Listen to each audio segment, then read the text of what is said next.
Čo si myslím o dnešnej mládeži? Mládež nie je vychovávaná, neváži si veci, nemá úctu, je dosť sebecká, je sebavedomá. Málo ktoré dieťa z tých mladých, teda treba do tých 20 rokov, je ochotné niekomu pomôcť. Nezáleží im na ľuďoch, skorej mysleli na tú zábavu, užívať si proste ten svet, ale sú aj iné povinnosti a nie sú vychovaní k tomu, aby pravidelne žili takým životom, jak sme kedysi žili my. Nemajú ten spôsob života a myslím, že nie sú šťastní potom, lebo nemajú ani zmysel života, ani nejak sa im nedarí, mnohým, teda väčšine mladých ľudí. Potom drogujú, fajčia, pijú.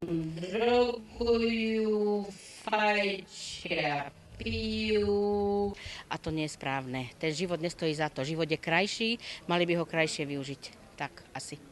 No, ja si myslím, že dnešná mládež nie je zlá. Tak závisí to od toho, ako ju my starší vychovávame. Tak ono v podstate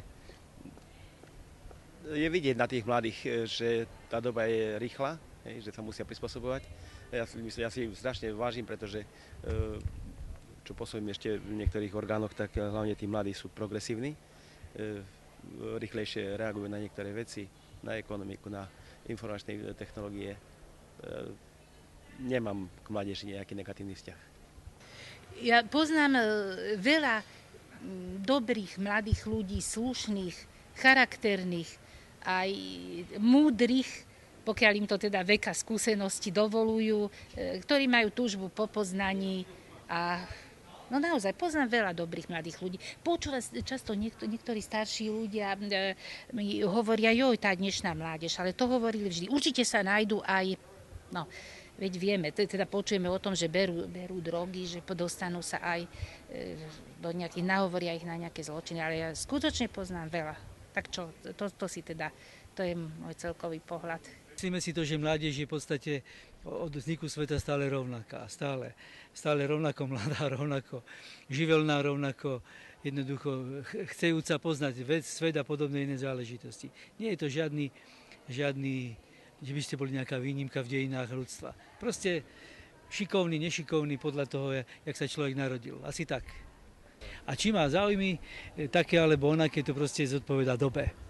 To je otázka toho, aké je okolie, čo vás nutí rozmýšľať tak alebo onak. Jednoducho kopírujete to, čo doba prináša. Tak asi takto. My sme mali iné názory pred 40-50 rokmi, iného charakteru, iné prostredie, aj životné, aj politické a podobné iné veci. A tiež sme nerobili z toho nejakú velikánsku vedu. Je taká istá ako za našich čias. Nevidím nejaké veľké rozdiely v tom základnom ponímaní života. Takže už také horšie veci, že proste veci sú modernejšie. Tak to je jasné, že sú veci modernejšie. To za tie roky, čo ja mám možnosť sledovať, sa strašne veľa zmenilo. A mladí ľudia možno niekedy majú ťažko zvládať tie nové prísuny informácií, že celý problém je u nich v tom, že veľakrát tie informácie nie sú spracované spôsobom, ktorý by bol pre nich zaujímavý. Je tu natlačaných veľa nových vecí a veľa nových smerov, myšlienok a to je veľmi ťažké pre mladého človeka spracovať a vyrovnať sa s tým.